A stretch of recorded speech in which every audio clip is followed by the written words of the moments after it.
Hi, I'm Dan from Jest Records, and this is Remixing the Past.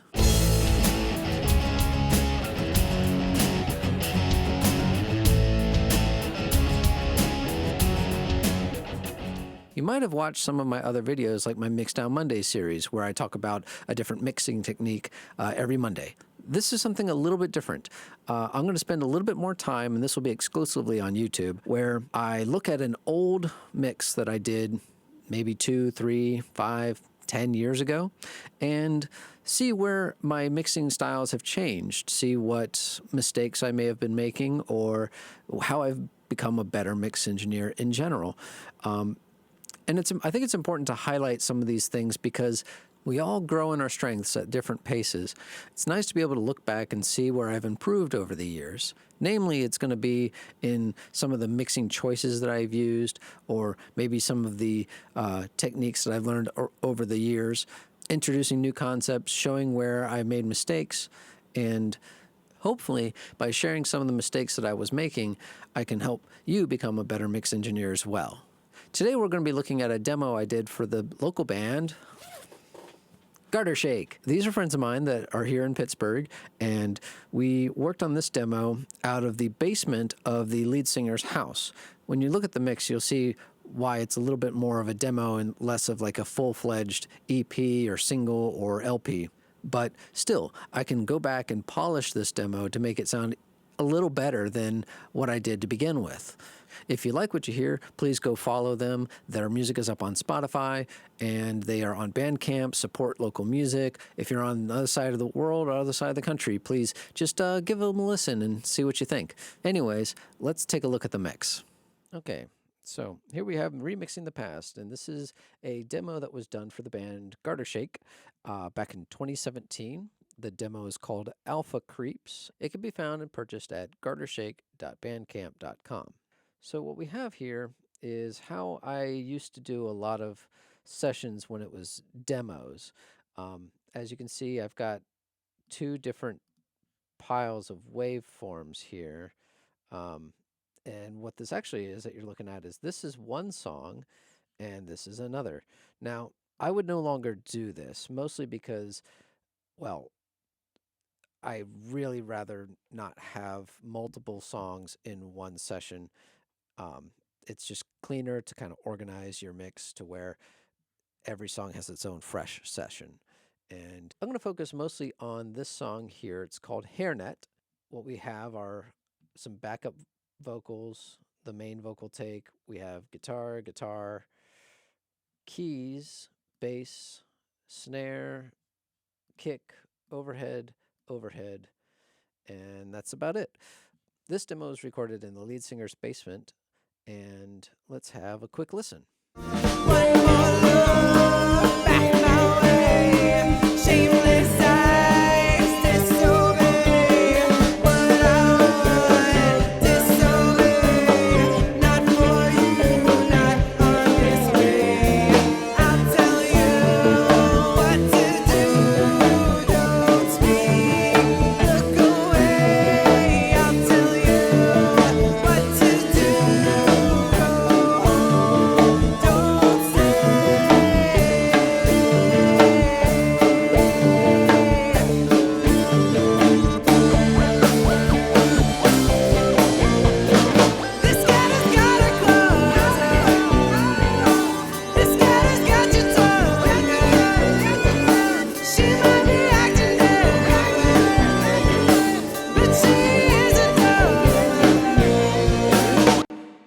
Okay, now, while at the time that wasn't too bad, it sounds like everything's there. You can hear every instrument, but right off the bat, what's happening here? That is not good. That is some digital clipping. Shame on me. So let's take a look at the mix window here.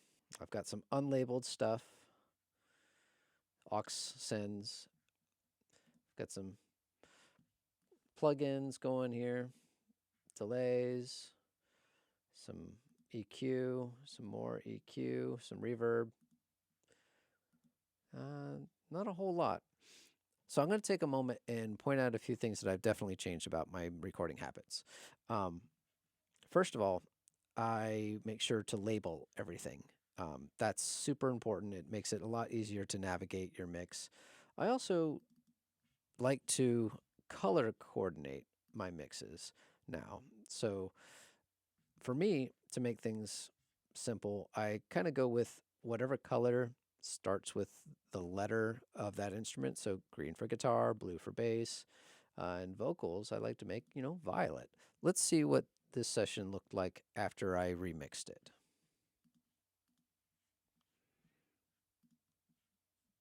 Okay, so already I can see an improvement. Um, looks like everything is properly labeled and everything is color coordinated to where it makes sense, where I can find it easier. Oh, look at that. My vocals are not where I like them to be. They are typically violet. Yeah. Okay. So let's take a look at the mix. So it's all here in one. It's not, you know, two different songs in the session. It's one song. That's nice. And already just looking at some of the waveforms, it looks a little healthier.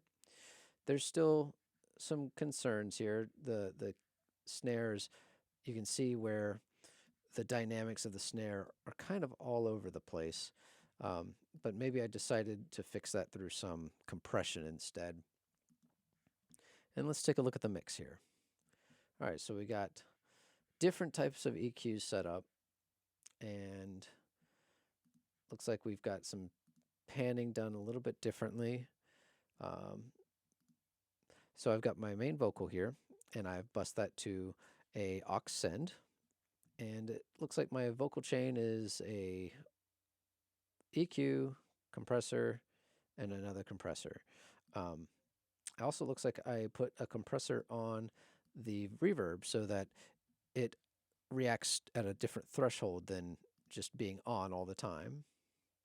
I've got my guitars bussed to a guitar bus. Looks like I duplicated the bass, and the bass was a DI signal, so I've added some a little bit of distortion to kind of give it a little more bite. And I've got my bass bus here. Drums, I've got that all also bussed down, which helps control the drums in an overall. Instead of having to adjust everything down one at a time to blend it into the mix, I can get my blend and adjust all of them at once.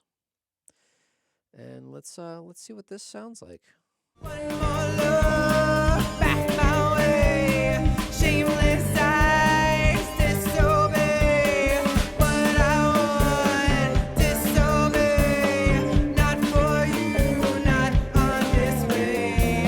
I'll tell you what to do, don't speak, look away. I'll tell you what to do, go home, don't say.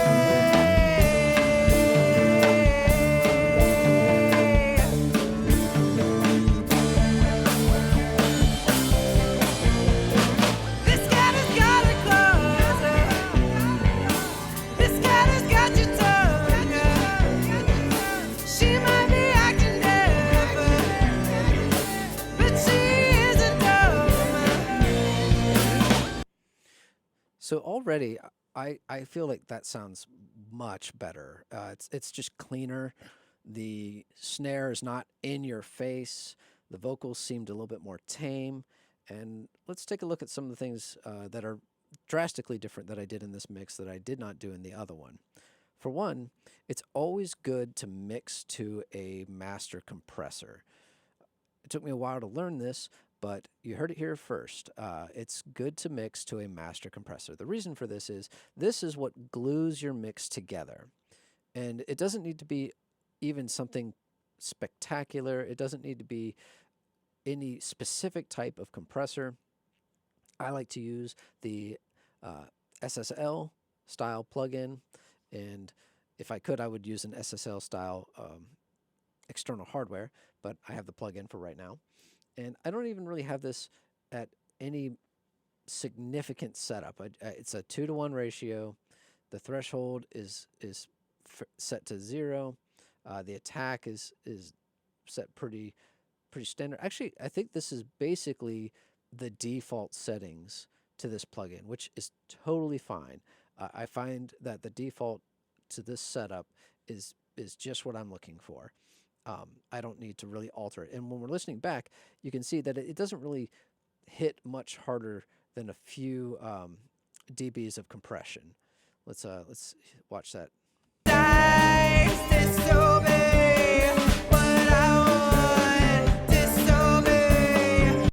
Yeah, if this is hitting past 4 dBs of compression, your mix needs some tweaking.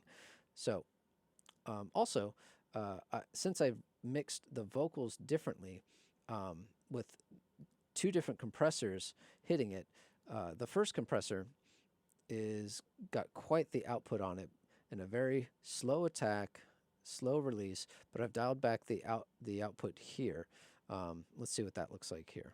Not for you, not on this way. And then I've got the second compressor here, a little bit more intense here, and there's a gate as well on this compressor. I actually learned about this compressor thanks to Warren Hewitt over at Produce Like a Pro. Let's see what it's doing. I'll tell you what to do. Don't speak. Look away. I'll tell. So yeah, that's what these compressors are doing from one to the other. Is it's allowing those nuances, those transients, to kind of come through and still be tamed. So her voice isn't as harsh as it was in the original mix. Let's see here. What else do we have here? Looks like I put a dynamic EQ on the keys because the keys were pretty hot in that other mix, and now they're a little bit more blended. And let's see where those frequencies are getting ducked a little bit. Tell you what to do. Go home. Don't stay.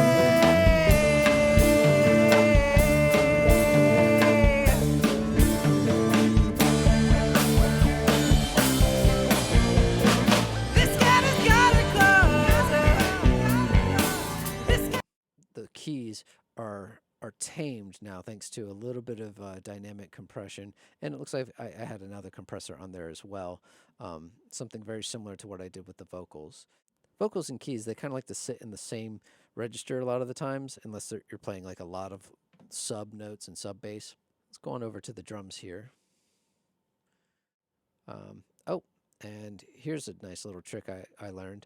I've got a sidechain compression going on here for the overheads, and the reason for that is I'm actually sending it from the snare bus to the sidechain bus 3, so that it kind of ducks the snare out of the overheads to kind of give the overheads a little bit more breathing room.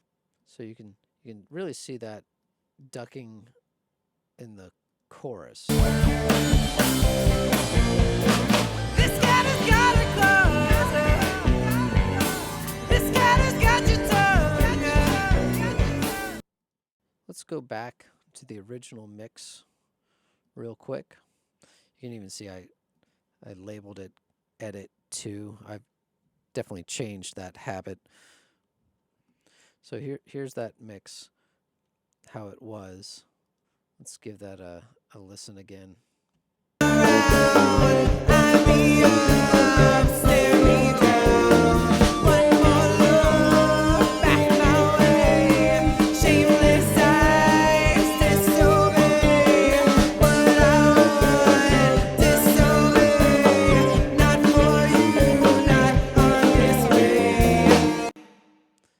And let's go back to the remix.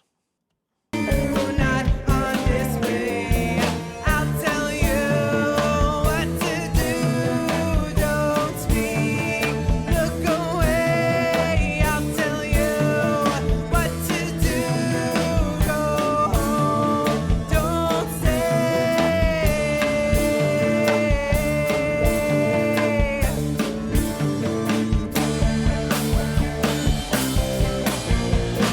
This cat has got a closer. This So yeah, I've definitely made some significant changes to the mix. You can see organization really helps navigate.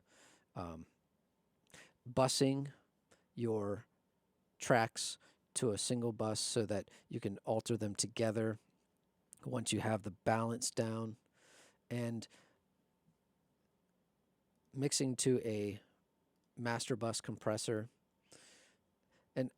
And just let me go back and highlight that one section where it peaked in the other mix. I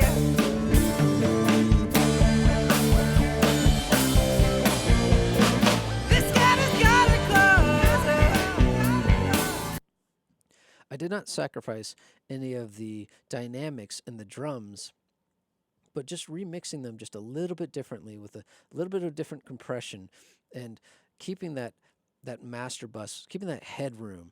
I'm keeping the mix down around -4, -5, and ideally I would even have that a little lower before it goes off to mastering, but I was just having fun with an old mix like I am with y'all today. And as this series develops, we'll get into more of the details of what does what and why I've made these choices. But ultimately, I just wanted to introduce that it's okay to go back to an older mix. It's okay to see how you've changed as a mix engineer. And sometimes it's a nice practice to go back and remix some of your old stuff just to see the differences, to hear the differences. And I hope that you've enjoyed watching this.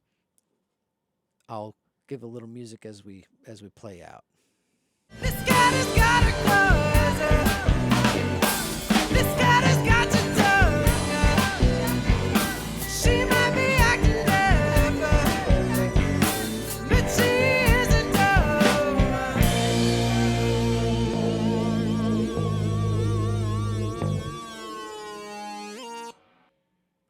And there we have it. Remixing the Past, Episode 1. We talked about organizing your session, labeling your tracks so that you can navigate them better, adding color palettes so you can find everything in your mix a little bit faster, the importance of using a master bus compressor. It really helps glue your mix together, and you should always be putting a master bus compressor on your mix when you're in the mixing stage, making sure that you're leaving enough headroom and that you can double compress to really let those transients shine. And as this series develops, we'll go into more detail on what everything actually is doing, the choices that I make, what compressors do what, and why we use them. I just wanted a nice introduction to this concept of going back to an old session and seeing what we can do differently. Sometimes it's not so scary revisiting the past. Once again, I'm Dan from Jest Records, and as always, I hope some of this has been helpful, and thank you for watching Remixing the Past.